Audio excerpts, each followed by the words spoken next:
बच्चों, आज हम लोग जो चैप्टर स्टार्ट करेंगे क्लास 10 का शंकु। इंग्लिश में इसको हम लोग कोन कहते हैं। ठीक है। शंकु एक ज्यामितीय आकृति है जिसके दो तल होते हैं। पहला तल जो ऊपर की तरफ होता है जिसको हम लोग पार्श्व तल कहते हैं, और दूसरा तल जो है वो नीचे का आधार का तल होता है जो वृत्त का आकार का होता है, वृत्ताकार जिसको हम लोग बोलते हैं। ठीक है। आओ पहले हम लोग देखते हैं कि दैनिक जीवन में हम लोग शंकु के आकार की कौन कौन सी वस्तुएं हम लोग आसपास देखते हैं।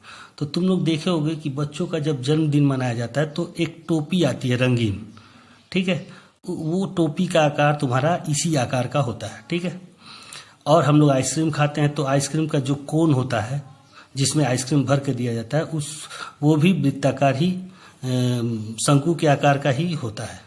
या तुम लोग देखोगे किरोसिन तेल खरीदने जाओगे तो वहाँ पे एक चोंगा से वो तेल माप के देता है, वो भी इसी आकार का होता है, शंकु के आकार का। ठीक है।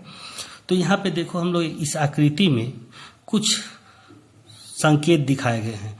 जैसे मान लो शंकु का जो ये जो भुजा देख रहे हो तुम लोग, इस भुजा को हम लोग तिर्यक ऊंचाई कहते हैं, शंकु की तिर्यक ऊंचाई। ठीक। और एक सीधा लाइन आया है यहाँ पे, इसको हम लोग बोलते हैं ऊंचाई, जिसको हम लोग h से डिनोट करते हैं।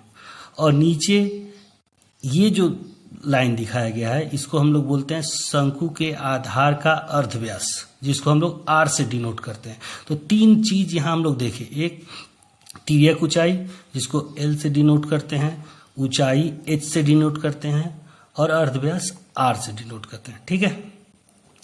अब किसी भी शंकु में हम लोग हम लोग जानते हैं कि दो तल होता है। ठीक है। तो इसके पहले हम लोग सबसे पहले देखेंगे कि ये जो तीन चीज हम लोग तीन राशि पढ़े, ऊंचाई, तिर्यक ऊंचाई और अर्धव्यास, इसमें से हमको अगर कोई भी तीन में से कोई दो मालूम रहे तो तीसरा हम लोग सूत्र की सहायता से निकाल सकते हैं। ठीक है।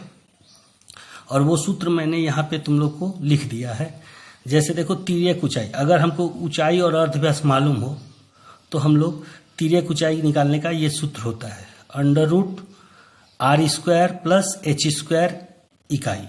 r² मतलब अर्धव्यास का मान यहाँ पे रख के स्क्वायर कर देंगे, प्लस h मतलब ऊंचाई का मान रख के स्क्वायर कर देंगे। ठीक है। तो ये है तुम्हारा तिर्यक ऊंचाई। ठीक। अब आ जाओ, अगर हमको तिर्यक ऊंचाई और अर्धव्यास मालूम हो और ऊंचाई निकालना हो तब कौन सा फॉर्मूला, तब ये फॉर्मूला हम लोग लगाएंगे। ठीक है। √l² माइनस r², इकाई जो इकाई दिया रहेगा सवाल में वो लिखेंगे। ठीक है।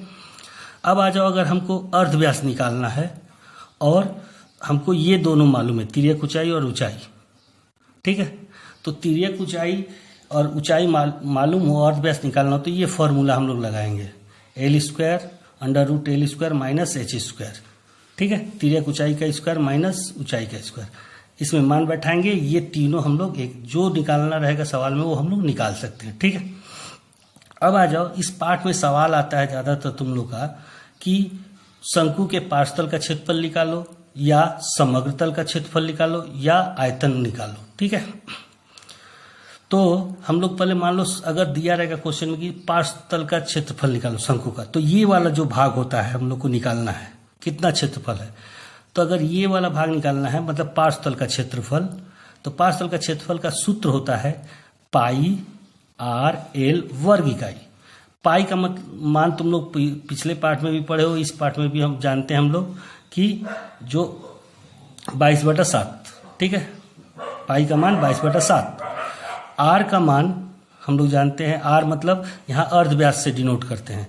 तो अगर सवाल में अर्धव्यास दिया रहे तो उसका मान बैठा सकते हैं, या व्यास दिया है तो उसका आधा करके अर्धव्यास लिख सकते हैं, और एल मतलब जो तिर्यक ऊंचाई दिया रहेगा वो लिखेंगे। ठीक है। तो पार्श्वतल के क्षेत्रफल का फॉर्मूला πr/l।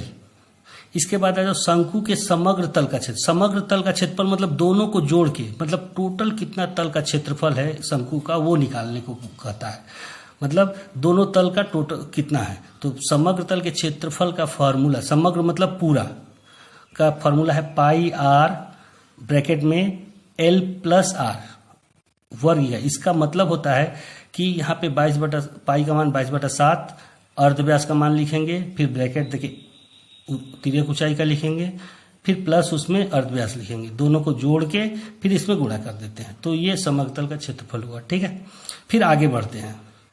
शंकु के आयतन का क्षेत्रफल अगर निकालने को दे क्वेश्चन में, तो कौन सा फॉर्मूला यार शंकु के आयतन का क्षेत्रफल? इसका होता है 1/3 पाई r²h घन इकाई। आयतन का इकाई हमेशा घन इकाई होता है। इकाई मतलब जो सेंटीमीटर मीटर जो दिया रहेगा, घन सेंटीमीटर घन मीटर कुछ लिख सकते हैं जो क्वेश्चन में दिया रहेगा।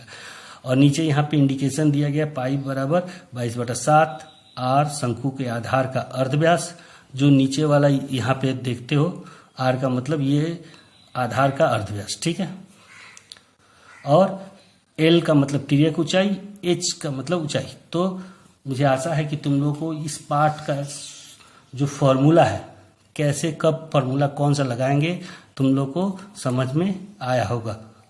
Thank you.